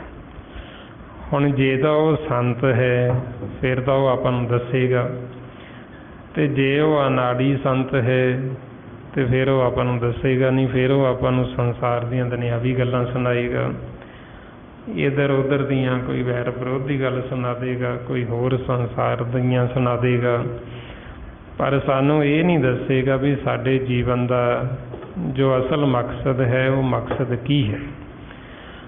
ਅਸੀਂ ਕਿਵੇਂ ਮਾਲਕ ਤੋਂ ਵਿਛੜੇ ਤੇ ਕਿਵੇਂ ਆਪਾਂ ਮਿਲਣਾ, ਉਹ ਸਾਨੂੰ ਇਹ ਨਹੀਂ ਸਮਝਾਏਗਾ ਵੀ ਹੁਣ ਸਾਨੂੰ ਵਾਰੀ, ਸਾਨੂੰ ਹੁਣ ਮੌਕਾ ਮਿਲਿਆ, ਹੁਣ ਹੀ ਆਪਾਂ ਮਿਲ ਸਕਦੇ ਹਾਂ। ਉਹ ਸਾਨੂੰ ਆਖੇਗਾ ਰੱਬ ਨੂੰ ਤਾਂ ਮਿਲਣਾ ਬੜਾ ਔਖਾ ਹੈ, ਪਰਮਾਤਮਾ ਨੂੰ ਤਾਂ ਕੋਈ ਮਿਲ ਹੀ ਨਹੀਂ ਸਕਦਾ, ਤੇ ਉਹ ਆਪਾਂ ਨੂੰ ਇੱਦਾਂ ਦੀਆਂ ਗੱਲਾਂ ਸੁਣਾਏਗਾ, ਇਹ ਨਹੀਂ ਦੱਸੇਗਾ ਵੀ ਹੁਣ ਵਾਰੀ ਹੈ। ਸਤਿਗੁਰੂ ਆਪਾਂ ਨੂੰ ਕਹਿ ਰਹੇ ਵੀ ਜੇ ਹੁਣ ਨਹੀਂ ਮਿਲੋਗੇ ਫਿਰ ਕਦੋਂ ਮਿਲੋਗੇ। ਕਈਆਂ ਯੁੱਗਾਂ ਬਾਅਦ ਤਾਂ ਆਪਾਂ ਨੂੰ ਇਹ ਮੌਕਾ ਮਿਲਦਾ ਮਾਨਸ ਜਾਮਾ, ਜੋ ਆਪਾਂ ਨੂੰ ਰੋਜ਼ ਸਤਿਗੁਰੂ ਸਮਝਾਉਂਦੇ, ਭਾਈ ਪ੍ਰਾਪਤ ਮਾਨੁਖ ਦੇ ਹੁਰੀਆ, ਗੋਬਿੰਦ ਮਿਲਣ ਕੀ ਇਹ ਤੇਰੀ ਵਰੀਆ, ਅਵਰ ਕਾਜ ਤੇਰੇ ਕਿਤੇ ਨਾ ਕਾਮ, ਮਿਲ ਸਾਧ ਸੰਗਤ ਭਜ ਕੇਵਲ ਨਾਮ। ਸਤਿਗੁਰੂ ਤਾਂ ਕਹਿ ਰਹੇ ਵੀ ਹੁਣ ਵਾਰੀ ਹੈ, ਜੇ ਤੁਸੀਂ ਹੁਣ ਨਹੀਂ ਮਿਲੋਗੇ ਫਿਰ ਕਦੋਂ ਮਿਲੋਗੇ। ਹੁਣ ਉਹ ਜੀਵ ਸਾਨੂੰ ਕਹਿ ਰਹੇ ਆ ਵੀ ਮਿਲ ਨਹੀਂ ਸਕਦਾ, ਇਹਦਾ ਮਤਲਬ ਵੀ ਉਹ ਗੁਰਬਾਣੀ ਤੋਂ ਸਾਨੂੰ ਉਲਟ ਲਿਜਾ ਰਹੇ ਆ, ਵੀ ਜੋ ਸਾਨੂੰ ਗੁਰਬਾਣੀ ਗੁਰੂ ਕਹਿ ਰਹੇ ਉਹ ਨਹੀਂ ਦੱਸ ਰਿਹਾ, ਇਹਨਾਂ ਤੋਂ ਉਲਟ ਸਾਨੂੰ ਆਪਦੀ ਮੱਤ ਦੁਆਰਾ ਚਲਾ ਰਹੇ ਆ। ਇਸ ਵਾਸਤੇ ਫਿਰ ਆਪਾਂ ਨੂੰ ਪਹਿਚਾਣ ਦੱਸੀ ਤੇ ਆਪਾਂ ਨੂੰ ਦੱਸਦੇ ਵੀ ਅਸੀਂ ਪਹਿਚਾਣ ਫੇਰ ਹੀ ਕਰ ਸਕਦੇ ਹਾਂ ਜੇ ਸਾਨੂੰ ਗਿਆਨ ਹੋਏਗਾ। ਜੇ ਸਾਨੂੰ ਗਿਆਨ ਹੋਏਗਾ, ਗਿਆਨ ਦੁਆਰਾ ਅਸੀਂ ਪਹਿਚਾਣ ਕਰ ਸਕਦੇ ਹਾਂ। ਇੱਧਰ ਜਿਹੜਾ ਸਾਰਾ ਸੰਸਾਰ ਦਾ ਖੇਲ ਹੈ ਇਹ ਦ੍ਰਿਸ਼ਟੀ ਦੁਆਰਾ ਚੱਲਦਾ ਹੈ, ਦ੍ਰਿਸ਼ਟੀ ਦਾ ਖੇਲ ਹੈ। ਜਦੋਂ ਸਾਡੀ ਦ੍ਰਿਸ਼ਟੀ ਤ੍ਰੈ ਗੁਣਾਂ 'ਚ ਹੁੰਦੀ, ਮਾਇਆ ਦੇ ਵਿੱਚ ਹੁੰਦੀ, ਉਦੋਂ ਹੀ ਪਤਾ ਲੱਗ ਜਾਂਦਾ ਅੱਖਾਂ ਤੋਂ ਵੀ ਇਹਨਾਂ ਦੀ ਦ੍ਰਿਸ਼ਟੀ ਕਿੱਦਾਂ ਦੀ ਹੈ। ਜਿਹੜੇ ਸੰਤ ਨੇ ਉਹਨਾਂ ਦੀ ਦ੍ਰਿਸ਼ਟੀ ਅੰਮ੍ਰਿਤਮਈ ਹੁੰਦੀ ਹੈ, ਉਹਨਾਂ ਦੀ ਦ੍ਰਿਸ਼ਟੀ ਸੱਚ 'ਚ ਲੱਗੀ ਹੁੰਦੀ, ਮਾਲਕ ਨੂੰ ਦੇਖਦੇ ਤੇ ਉਹਨਾਂ ਦੀ ਦ੍ਰਿਸ਼ਟੀ ਤੋਂ ਹੀ ਪਤਾ ਲੱਗ ਜਾਂਦਾ ਵੀ ਸੰਤ ਹੈ ਉਹ। ਇਸ ਵਾਸਤੇ ਉਹ ਸਾਨੂੰ ਫੇਰ ਹੀ ਪਤਾ ਲੱਗ ਸਕਦਾ ਜੇ ਸਾਨੂੰ ਗਿਆਨ ਹੋਏਗਾ, ਜੇ ਸਾਨੂੰ ਸੋਝੀ ਹੋਏਗੀ। ਦ੍ਰਿਸ਼ਟੀ ਤੋਂ ਹੀ ਪਤਾ ਲੱਗ ਜਾਂਦਾ ਵੀ ਇਹਨਾਂ ਦੇ ਉੱਤੇ ਮਨ ਦੇ ਮਾਇਆ ਦਾ ਰੰਗ ਚੜ੍ਹੇ ਕਿ ਜਾਂ ਸੱਚ ਦਾ ਮਾਲਕ ਦਾ ਰੰਗ ਚੜ੍ਹੇ, ਉਹ ਸਾਨੂੰ ਨੇਤਰਾਂ ਤੋਂ ਹੀ ਪਤਾ ਲੱਗ ਜਾਏਗਾ। ਸੋ ਜਦੋਂ ਇਹਨਾਂ ਪੰਜਾਂ ਦਾ ਰੰਗ ਚੜ੍ਹਿਆ ਹੁੰਦਾ ਉਦੋਂ ਦ੍ਰਿਸ਼ਟੀ ਹੋਰ ਹੁੰਦੀ ਹੈ। ਜਦੋਂ ਸਾਡਾ ਮਨ ਜਾਗਤ ਅਵਸਥਾ 'ਚ ਆਉਂਦਾ ਹੈ ਉਦੋਂ ਦ੍ਰਿਸ਼ਟੀ ਹੋਰ ਹੁੰਦੀ ਹੈ।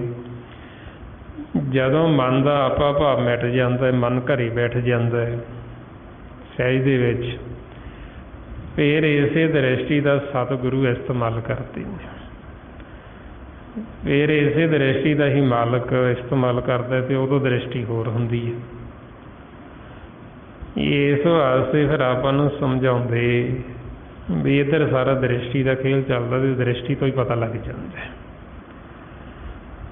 ਸੋ ਜਦੋਂ ਫਿਰ ਆਪਣਾ ਭਾਵ ਖਤਮ ਹੋ ਜਾਂਦਾ ਹੈ, ਮਨ ਘਰੇ ਬੈਠ ਜਾਂਦਾ ਹੈ, ਫਿਰ ਇਸ ਦ੍ਰਿਸ਼ਟੀ ਦਾ ਜਦੋਂ ਮਾਲਕ ਇਸਤੇਮਾਲ ਕਰਦੇ ਨੇ, ਫਿਰ ਉਹ ਜਿਹੜੀ ਦ੍ਰਿਸ਼ਟੀ ਉਹ ਅੰਮ੍ਰਿਤਮਈ ਦ੍ਰਿਸ਼ਟੀ ਹੁੰਦੀ ਹੈ। ਜਿਹਦੇ 'ਤੇ ਵੀ ਪੈਂਦੀ ਹੈ ਉਹਦੇ ਪਾਪ ਖੰਡਨ ਹੋ ਜਾਂਦੇ ਨੇ। ਉਹ ਜਿਹੜੇ ਫਿਰ ਬਚਨ ਉਹ ਅੰਮ੍ਰਿਤਮਈ ਹੁੰਦੇ। ਗੁਰਮੁਖਾਂ ਦੇ ਮੁਖ ਦਾ ਇਸਤੇਮਾਲ ਮਾਲਕ ਆਪ ਕਰਦੇ। ਉਹਨਾਂ ਦੀ ਦ੍ਰਿਸ਼ਟੀ ਰਾਹੀਂ ਵੀ ਆਪ ਦੇਖਦੇ, ਉਹਨਾਂ ਦੇ ਮੁਖ ਰਾਹੀਂ ਵੀ ਫਿਰ ਆਪ ਬੋਲਦੇ। ਮਹਾਰਾਜ ਫਰਮਾਉਂਦੇ, ਸੁਨ ਸਹਿਜ ਮੇ ਰਿਹਾ ਸਮਾਈ, ਮਨ ਮਧੇ ਜਾਣੇ ਜੇ ਕੋਈ, ਜੋ ਬੋਲੇ ਸੋ ਆਪੇ ਹੋਏ। ਫਿਰ ਜੋ ਵੀ ਬੋਲਦਾ ਉਹ ਆਪ ਹੀ ਬੋਲਦਾ ਮਾਲਕ। ਅਤੇ ਉਹ ਵਚਨ ਜਦੋਂ ਮਾਲਕ ਬੋਲਦਾ ਉਹ ਸਾਡੇ ਮਨਾਂ ਦੇ ਉੱਤੇ ਧੂੜੀ ਪੈਂਦੀ, ਉਹਨਾਂ ਨੂੰ ਅਸੀਂ ਸੁਣਦੇ ਹਾਂ, ਉਹ ਅੰਮ੍ਰਿਤਮਈ ਵਚਨ ਹੁੰਦੇ। ਉਹਦੇ ਨਾਲ ਸਾਡੇ ਮਨ ਦੀ ਮੈਲ ਉਤਰਦੀ ਹੈ। ਉਹਦੇ ਨਾਲ ਸਾਡਾ ਜਿਹੜਾ ਮਨ ਹੈ ਇਹ ਸੀਤਲ ਹੁੰਦਾ, ਠੰਡਾ ਹੁੰਦਾ ਹੈ। ਇਸ ਕਰਕੇ ਫਿਰ ਆਪਾਂ ਸਤ ਸੰਗਤ ਕਰਦੇ ਹਾਂ। ਤਾਂ ਫਿਰ ਆਪਾਂ ਕਹਿੰਦੇ ਹਾਂ ਬਈ ਸਾਨੂੰ ਸਾਧੂਆਂ ਦੇ ਚਰਨਾਂ ਦੀ ਧੂੜੀ ਮਿਲ ਜੇ, ਸੰਤਾਂ ਦੀ ਧੂੜੀ ਮਿਲ ਜੇ, ਸਾਨੂੰ ਗੁਰਸਿੱਖਾਂ ਦੀ ਧੂੜੀ ਮਿਲ ਜੇ। ਧੂੜੀ ਕਹੀ ਇੱਕ ਤਾਂ ਗਿਆਨਤਾ 'ਚ ਜੀਵ ਧੂੜੀ ਸਮਝਦੇ ਵੀ ਆ ਪੈਰਾਂ ਦੀ ਮਿੱਟੀ, ਇਹਨੂੰ ਧੂੜੀ ਨਹੀਂ ਕਹਿੰਦੇ। ਧੂੜੀ ਹੁੰਦੀ ਹੈ ਉਹਨਾਂ ਦੇ ਬਚਨਾਂ ਦੀ ਧੂੜੀ ਮੰਗਦੇ ਨੇ। ਜਿਸ ਤਰ੍ਹਾਂ ਮਹਾਰਾਜ ਫਰਮਾਉਂਦੇ, ਮਾਘ ਮੱਜਨ ਸੰਗ ਸਾਧੂਆਂ ਧੂੜੀ ਕਰ ਇਸ਼ਨਾਨ। ਬਈ ਸਾਨੂੰ ਸਾਧੂਆਂ ਦੇ ਚਰਨਾਂ ਦੀ ਧੂੜੀ, ਉਹਨਾਂ ਦੇ ਬਚਨ ਸੁਣਨ ਨੂੰ ਮਿਲ ਜਾਣ। ਕਿਉਂਕਿ ਉਹਨਾਂ ਦੇ ਜਿਹੜੇ ਬਚਨ, ਉਹਨਾਂ ਦੀ ਰਸਨਾ ਦੇ ਉੱਤੇ ਆਪ ਮਾਲਕ ਬੋਲਦਾ। ਉਹਨਾਂ ਦੀ ਰਸਨਾ 'ਤੇ ਉਹ ਆਪ ਬੈਠਾ ਹੈ। ਅਤੇ ਜਦੋਂ ਅਸੀਂ ਮਾਲਕ ਦੇ ਬਚਨ ਸੁਣਾਂਗੇ ਅਤੇ ਉਹ ਬਚਨਾਂ ਦੀ ਧੂੜੀ ਸਾਡੇ ਮਨ 'ਤੇ ਪਏਗੀ ਅਤੇ ਸਾਡਾ ਮਨ ਪਵਿੱਤਰ ਹੋ ਜਾਏਗਾ, ਸਾਡਾ ਮਨ ਧੋਤਾ ਜਾਏਗਾ, ਸ਼ੁੱਧ ਹੋ ਜਾਏਗਾ। ਇਸ ਲਈ ਮਹਾਰਾਜ ਸੱਚੇ ਪਾਤਸ਼ਾਹ ਫਿਰ ਆਪਾਂ ਨੂੰ ਸਮਝਾਉਂਦੇ, ਪ੍ਰਭ ਜੀ ਵਸੇ ਸਾਧ ਕੀ ਰਸਨਾ। ਬਈ ਪਰਮਾਤਮਾ ਕਿੱਥੇ ਵਸਦਾ? ਕਹਿੰਦੇ ਸਾਧੂਆਂ ਦੀ ਰਸਨਾ 'ਤੇ ਉਹ ਬੋਲਦਾ। ਉਹਨਾਂ ਦੇ ਜਿਹੜੇ ਮੁਖ ਦਾ ਉਹ ਆਪ ਇਸਤੇਮਾਲ ਕਰਦਾ ਹੈ। ਸੋ ਇਸ ਵਾਸਤੇ ਫਿਰ ਉਹ ਬਚਨ ਜਦੋਂ ਸਾਨੂੰ ਸੁਣਨ ਨੂੰ ਮਿਲਦੇ, ਉਹਦੇ ਨਾਲ ਸਾਡਾ ਮਨ ਬਦਲ ਜਾਂਦਾ। ਕਿਉਂਕਿ ਸਤਿਗੁਰਾਂ ਦੇ ਬਚਨਾਂ ਦੇ ਵਿੱਚ ਪਾਵਰ ਹੁੰਦੀ ਹੈ, ਸ਼ਕਤੀ ਹੁੰਦੀ ਹੈ। ਉਹ ਵਚਨ ਸਾਡਾ ਮਨ ਬਦਲ ਦਿੰਦੇ ਨੇ, ਉਹ ਵਚਨ ਸਾਡਾ ਜੀਵਨ ਬਦਲ ਦਿੰਦੇ ਨੇ। ਨਹੀਂ ਤਾਂ ਸੰਸਾਰ ਦੇ ਵਿੱਚ ਹੋਰ ਕੋਈ ਐਸੀ ਤਾਕਤ ਨਹੀਂ ਹੈ ਦੁਨਿਆਵੀ ਕੋਈ ਵੀ ਜਿਹੜੇ ਸਾਡੇ ਮਨ ਨੂੰ ਬਦਲ ਸਕੇ। ਸੰਸਾਰ ਦੇ ਵਿੱਚ ਐਸਾ ਕੋਈ ਦਾਰੂ ਨਹੀਂ ਹੈ ਜਿਹਦੇ ਨਾਲ ਸਾਡੇ ਮਨ ਦਾ ਸੁਭਾਅ ਬਦਲ ਸਕੇ। ਸਾਡਾ ਮਨ ਫੇਰ ਹੀ ਬਦਲਦਾ ਹੈ ਜਦੋਂ ਫਿਰ ਆਪਾਂ ਸਤ ਸੰਗਤ ਕਰਦੇ ਹਾਂ, ਸਿਮਰਨ ਕਰਦੇ ਹਾਂ। ਐਸੇ ਗੁਰਮੁਖਾਂ ਦਾ ਆਪਾਂ ਨੂੰ ਸੰਗ ਹੁੰਦਾ ਹੈ। ਫਿਰ ਇਹ ਆਪਣਾ ਜਿਹੜਾ ਮਨ ਹੈ ਇਹਦੇ ਵਿੱਚ ਬਦਲਾਅ ਆਉਂਦਾ, ਫਿਰ ਇਹ ਆਪਣਾ ਜੀਵਨ ਬਦਲਦਾ ਹੈ। ਇਸ ਵਾਸਤੇ ਫਿਰ ਆਪਾਂ ਨੂੰ ਸਮਝਾਉਂਦੇ ਵੀ ਜਿਨ੍ਹਾਂ ਨੂੰ ਸਤ ਸੰਗਤ ਮਿਲ ਜਾਂਦੀ ਹੈ ਉਹ ਜੀਵ ਤਰ ਜਾਂਦੇ ਨੇ। ਮੇਰੇ ਮਾਧੋ ਜੀ ਸਤ ਸੰਗਤ ਮਿਲੇ ਸੋ ਤਰਿਆ। ਤਰਨਾ ਕਿਹਨੇ? ਆਪਣੇ ਮਨ ਨੇ। ਅਤੇ ਮਨ ਤਰਦਾ ਹੈ ਜਦੋਂ ਫਿਰ ਸਾਨੂੰ ਗਿਆਨ ਹੁੰਦਾ, ਸਾਨੂੰ ਸੋਝੀ ਆਉਂਦੀ ਹੈ, ਫਿਰ ਸਾਡਾ ਮਨ ਤਰਦਾ ਹੈ। ਸੋ ਇਸ ਵਾਸਤੇ ਫਿਰ ਆਪਾਂ ਨੂੰ ਕਹਿੰਦੇ ਵੀ ਜਿਉਂਦਿਆਂ ਅਸੀਂ ਇਹ ਸਿਮਰਨ ਕਰਾਂਗੇ, ਸਤ ਸੰਗਤ ਕਰਾਂਗੇ, ਸਾਡੇ ਮਨ ਨੂੰ ਗਿਆਨ ਹੋਏਗਾ, ਸਾਨੂੰ ਸੋਝੀ ਆਏਗੀ। ਫਿਰ ਸਾਨੂੰ ਪਤਾ ਲੱਗਦਾ ਵੀ ਅਸੀਂ ਇੱਥੋਂ ਤਰਨਾ ਕਿਵੇਂ ਅਸੀਂ ਇੱਥੋਂ ਨਿਕਲਣਾ,